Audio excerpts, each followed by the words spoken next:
واقعہ کربلا اس سے ریلیٹڈ نہیں ہے کہ جی ان کے اوپر پانی بند ہو گیا، ان کے اوپر ظلم ہوا، کتنے بندے شہید ہوئے، یہ سیکنڈری چیز ہے.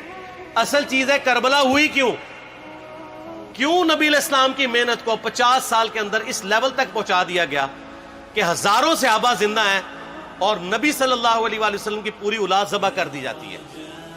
ہم تو یہ کہہ نہیں رہے کہ کیسے ذبح کیا انہوں نے، آری چلائی تھی یا تلوار چلائی تھی، یہ تو واقعہ کربلا تو سب کو پتہ ہے، ان کی شہادت بھی سب کو پتہ ہے. جامعہ ترمذی میں حدیث ہے حسن و حسین جنتی نوجوانوں کے سردار ہیں اور ان کی والدہ جو ہے وہ جنتی عورتوں کی سردار ہیں. اور المستدل حاکم میں حدیث ہے حسن و حسین جنتی نوجوانوں کے سردار ہیں اور ان کے والد ان سے بھی بہتر ہیں. تو یہ تو ڈیفینٹ حدیثیں ہیں، یہ تاریخ تو نہیں ہے، نبی علیہ السلام کے فرامین ہیں. تو ان کی موجودگی میں ان کے ساتھ یہ کچھ کیا جائے تو ہم نٹی گریٹیز میں نہیں پڑھتے، ہم اس تھیم کے اوپر کہ یہ کون سی چیز تھی جس نے خلافت راشدہ کو ملوکیت میں بدل دیا، ہم اس تھیم کے اوپر بات کرتے ہیں. ہم کہتے ہیں چھوڑ دیں، بندے ہندے چھوڑیں. الٹیمیٹلی کیا نکلا ہے، کس کی وجہ سے ہوا ہے، وہ تو احادیث کی کتابوں میں موجود ہے. ہم کب کہہ رہے ہیں خفیہ کیمرے لگا گئے جی کس نے گولی پہلا تیر کس نے چلایا، یہ وہ ہم تو بتا رہے کس کے دور حکومت میں ہوا اور ان کا اپنا کردار کیا تھا، اس کو کس طریقے سے لا کے تخت پہ بٹھایا گیا. وہ ساری کی ساری چیزیں تو سامنے ہیں، وہ تاریخ کی کتابیں نہیں ہیں، حدیث کی کتابیں ہیں. اگر آپ کہتے ہیں کہ بخاری مسلم سے ہم نے صرف رفع الیدین کی حدیثیں لینی ہیں یا ایمانیات کی حدیثیں لینی ہے اور باقی جو بخاری اور مسلم میں آل امیہ کی بدماشیوں کو ننگا کیا گیا ہے وہ ہم نے نہیں لینی ہے، تو سر پھر آپ اپنے آپ کو کلیئر کٹ، پھر ہم آپ سے واقعہ کربلا نہیں ڈسکس کریں گے، حجیت حدیث میں بات کریں گے.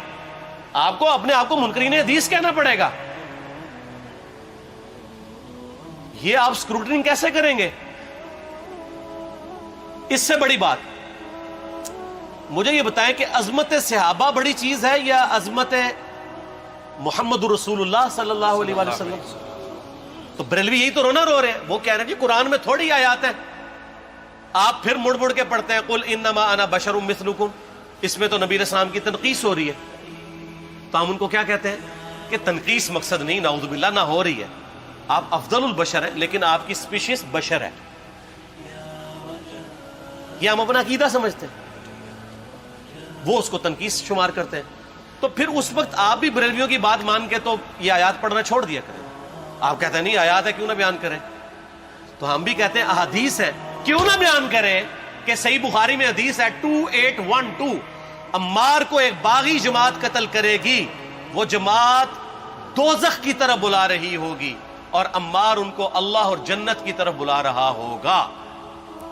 اب اس کے نرغے میں جو آتا ہے وہ آئے، میں اپنے نبی سے ٹکر لے لوں آپ لوگوں کے منہ کا خیال رکھتے ہوئے کہ میں نبی علیہ السلام کو کہوں کہ آپ نے کیوں ایسی بات کر دی کہ مولا علی کے مخالفین کو آپ نے دوزخ کی طرف بلانے والی جماعت کہہ دیا. تو لیں آپ ٹکر، جائیں سیدھا دوزخ میں. اور تھوڑی جرت کریں، آپ یہ کہا کریں کہ اے اللہ، اپنے لیے کہا کریں کہ اللہ تعالیٰ آپ کا حشر یزید اور یزید کے آباء و اجداد کے ساتھ کرے اور اس کی اولاد کے ساتھ. ہم کہتے ہیں کہ اللہ تعالیٰ ہمارا حشر جو ہے وہ مولا حسن حسین، مولا علی علیہم السلام اجمعین اور اہل بیت کے ساتھ کرے، آمین. اور آپ میں تو اتنی جرت نہیں آپ یہ بات بھی کر سکیں کیونکہ ان کو پتہ ہے. تو نبی علیہ السلام کی احادیث کو بیان کرنے کو یہ سمجھتے ہیں کہ جی اس سے مصیبت کھڑی ہو جائے گی، تو اپنے آپ کو منکرین حدیث ڈکلیئر کریں. پھر حجیت حدیث کا مقدمہ ڈسکس ہوگا، پھر کربلا نہیں ڈسکس ہوگی. اور یہ ٹی وی پہ بھی آ کے مولوی بیٹھے ہوتے ہیں، سنیوں کے بھی شیعوں کے بھی، مڑ مڑ کے جی وہ یزید نے یہ کر دیا. وہ یزید نے کیا کیا ہے یار؟ وہ تو سسٹم کا نمائندہ بن کے آیا جو پیچھے سے خراب تھا. یزید کو لے کے بیٹھے ہیں، یزید یزید یزید یزید. بھائی پیچھے سے معاملہ خراب ہوا. اگر نہیں یقین آتا تو یہ بخاری مسلم کی میں نے آلموسٹ 200 سے زیادہ حدیث مین اسٹریم کی کتابوں سے اکثر بخاری مسلم جمع کیے، پڑھے. اور سر میں نے تو ان کو چیلنج دیا ہے، یہ حدیثیں پڑھ کے نا اپنے ممبروں سے صرف ان حدیثوں کی تشریح اپنی پبلک کے سامنے کر دیں. نہیں کر سکتے تو وہ لعنت کے مستحق تو ہو رہے ہیں حق چھپا کے، اور قیامت دن کے منہ پہ لگام ڈالیے. اور پھر مڑ مڑ کے کہتے ہیں نہیں جی وہ کچھ چیزیں خاص ہوتی ہیں وہ عوام الناس کے سامنے نہیں کرنی چاہیے. وہ صحابہ کرام بھی بعض اوقات ایسی باتیں پبلکلی نہیں کرتے تھے. میں نے اس کے اوپر بڑا ایک میرا کلپ ہے یوٹیوب پہ، مولا علی سے متعلق 5 جھوٹ، تو میں نے کافی ساری چیزیں اس میں ڈسکس کی ہیں. لیکن میں یہ کہتا ہوں کہ اللہ کے بندو، جو چیزیں نبی علیہ السلام نے منع کی ہیں بیان کرنے سے وہ تو ہم ڈسکس کر بھی نہیں رہے. میں نے آج تک آپ کو منافقین کے نام بتائے؟ آپ نے حذیفہ ابن یمان کو بتایا تھے نا آپ صلی اللہ علیہ وآلہ وسلم نے؟ صحیح بخاری میں آتا ہے. تو میں نے آپ کو بتایا، آپ رازدار رسول تھے، وہ ختم ہوگی بات. میں نے کبھی ڈسکس کی ہے؟ اگرچہ میں نے صحیح مسلم کی حدیث 7035 نمبر ڈسکس کی ہے کہ نبی علیہ السلام نے فرمایا میرے صحابہ میں 12 منافق ہیں، وہ کبھی بھی جنت میں داخل نہیں ہوں گے یہاں تک کہ سوئی کی ناکے سے اونٹ نہ گزر جائے، اور ان میں سے 8 ایسا ہے جس کی کمر پہ دوبیلا پھوڑا نکلے گا. میں نے آج تک آپ کو بتایا کہ کس کس کی کمر پہ دوبیلا پھوڑا نکلا اور اس کی موت اسی پھوڑے میں ہوئی ہے؟ بتایا؟ تو میں تو وہ چیزیں ڈسکس بھی نہیں کر رہا، میں وہ چیزیں ڈسکس کر رہا ہوں جو نبی علیہ السلام نے علامات النبوہ میں بتائی ہیں. یہ امام بخاری حدیث نبوت کی دلیل کے چیپٹر میں لے کے آئے ہیں، اور امام بہقی نے 3500 احادیث پر مشتمل ایک کتاب لکھی ہے دلائل النبوہ، کہ ہم نبی صلی اللہ علیہ وسلم کو نبی کیوں مانتے ہیں، اس کے اوپر. اور اس میں یہ ساری حدیثیں عمار ابن یاسر کے قتل والی لے کے آئے ہیں، بتانے کے لیے کہ دیکھیں ہمارے نبی علیہ السلام کی نبوت کی دلیل ہے کہ آپ نے اپنی وفات کے آلموسٹ 30 سال کے بعد ہونے والے واقعے کو پہلے ہی بتا دیا. یہ حدیثیں چھپانے والی نہیں، بیان کرنے والی ہیں، علامات النبوہ کی حدیثیں. آپ کہتے ہیں چھپائیں. اگر کوئی حدیث دنیا میں نہیں چھپائی جا سکتی نا تو علامات النبوہ والی حدیث ہے، کیونکہ وہ تو نبی صلی اللہ علیہ وسلم کی نبوت کو جسٹیفائی کرتی ہے. ورنہ میرا ایک معصومانہ سوال ہے کہ نبی صلی اللہ علیہ وسلم نے یہ باتیں کر کے ان کے زوم میں نعوذ باللہ امت کو مصیبت میں ڈال دیا. آپ نے خود ہی فرمایا کہ یہ ہوگا. کیوں فرمایا آپ نے؟ میں تو بیان کر کے مجرم ہوں. تو جس نے مجھے خبر دی ہے ان کے بارے میں آپ کا کیا خیال ہے؟ یہ مسند احمد کی حدیث یہ میں نے گھر بیٹھ کے بنائی ہے کہ میری بیوی کا کیا حال ہوگا جس پہ خوف کے کتے بھونکیں گے. تو سیدہ عائشہ سے مجھ سے زیادہ نبی علیہ السلام کو محبت تھی، لیکن آپ اللہ کے پیغمبر تھے، آپ نے اپنے گھر کی خبر بھی نہیں چھپائی، بتا دی کہ یہ ہوگا. اور اس سے بڑھ کے آپ صحیح بخاری میں دیکھیں عمار ابن یاسر کا خطبہ ہے. میں نے یہ سارا، پریشان نہیں ہونا، یہ ریسرچ پیپر میں سارا کچھ موجود ہے، اور کوئی چیز بھی ایسی نہیں جو اس میں سکپ ہو. صحیح بخاری میں خطبہ ہے کہ عمار ابن یاسر کو مولا علی نے بھیجا کوفے میں. کوفے والے نیوٹرل ہو گئے تھے کیونکہ بصرہ سے سیدہ عائشہ آ رہی تھیں، اور وہاں پہ انہوں نے کہا نہ ہم سیدہ عائشہ کا ساتھ دیں گے نہ مولا علی کا دیں گے. تو عمار ابن یاسر کو تیار کرنے کے لیے، یعنی وہاں کے جو عوام تھی اس قتال کے لیے، مولا علی نے بھیجا.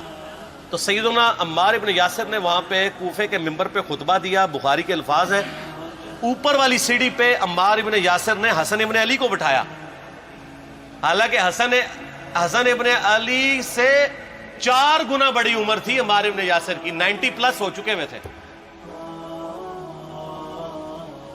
3-4 گنا ان کی عمر تھی. لیکن اہل بیت کا احترام کیا، خود نچلی سیڑھی پہ بیٹھے.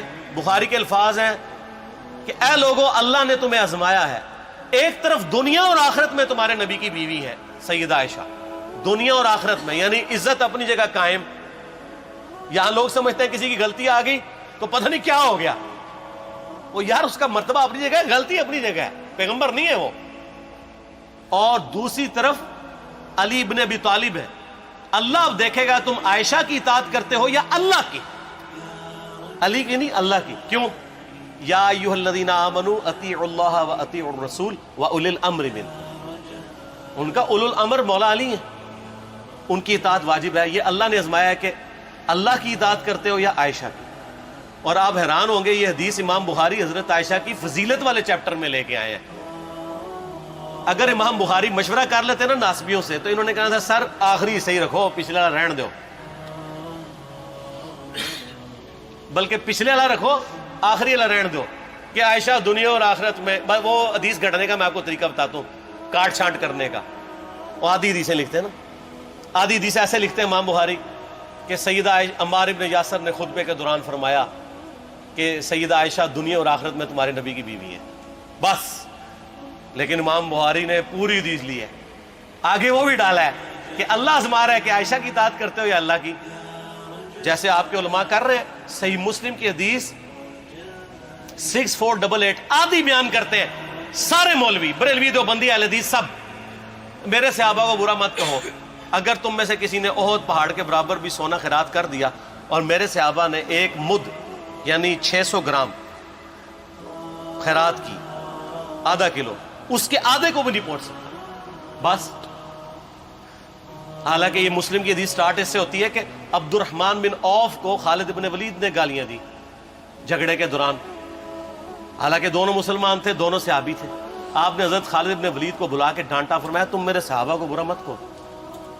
تو خالد بن ولید نے تو آگے سے نہیں کہا حضور میں بھی صحابی ہوں. ان کو پتا تھا کہ عبد الرحمن بن عوف نے اس وقت اسلام قبول کیا جب اسلام کا مطلب تھا مار، تکلیف اٹھانا، اور خالد بن ولید نے گولڈن پیریڈ میں صلح حدیبیہ کے بعد اسلام قبول کیا. میں اب تم لوگ یہ کر رہے ہو، تم لوگ اگر احد پہاڑ کے برابر بھی سونا خیرات کر دو، یعنی صلح حدیبیہ کے بعد والے لوگ میرے ان کے برابر نہیں ہو سکتے. اور جو فتح مکہ پہ معافی مانگ کے مسلمان ہوئے ہیں طلقاء، مؤلفۃ القلوب آل امیہ، ان کا تو لیول ہی کچھ نہیں ہے. یہاں تو خالد بن ولید کے بارے میں یہ بات کی جا رہی ہے. اور پھر وہ مؤلفۃ القلوب اپنے زمانے میں ممبروں پہ سب و شتم کروائیں سیدنا علی پر. تو سب سے پہلے تو ان کو کہنا چاہیے جن کے بارے میں حدیث تھی کہ تم صحابہ کو گالی مت دینا. ہم نے تو خیر کبھی دی بھی نہیں ہے. اور میں یہ آخری جملہ ان کو ایسا بولتا ہوں کہ جو ان کے دماغ تک ڈرل کر جائے گا کہ آل امیہ نے جو کچھ اپنے دور کے اندر سیدنا علی کی گستاخیاں کی ہیں نا، ہم نے تو ویسی کوئی ایک گستاخی بھی آل امیہ کے بارے میں نہیں کی ہے. میں نے آج تک آل امیہ کے اوپر بائی نیم کسی کے اوپر لعنت کی ہے؟ حالانکہ یہ مولا علی پہ کرتے رہے.